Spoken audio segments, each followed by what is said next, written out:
Welcome.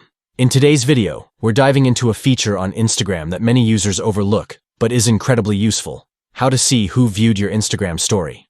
This updated method will guide you through the steps quickly and easily to keep track of your followers' engagement. Whether you're a social media manager or just curious about who's keeping an eye on your content, this walkthrough will cover everything you need to know. First, let's get started.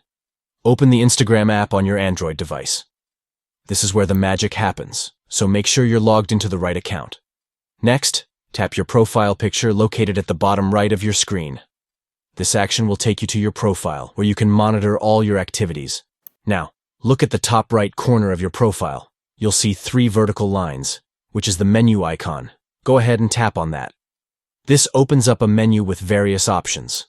From this menu, select Insights. This section provides a plethora of valuable information about your content's performance. Once you're in Insights, scroll down to the Content You Shared section. There, you'll find the option to tap on Stories. Doing this will display a comprehensive list of your recent stories and their performance metrics. Finally, you're almost there. Here, you'll see a list of people who have viewed your story, along with the total number of views. This information is not only fun, but also helps you understand your audience better and tailor your content accordingly. Thanks for joining me today. If you found this video helpful, consider giving it a thumbs up and subscribing for more updates on social media tips and tricks.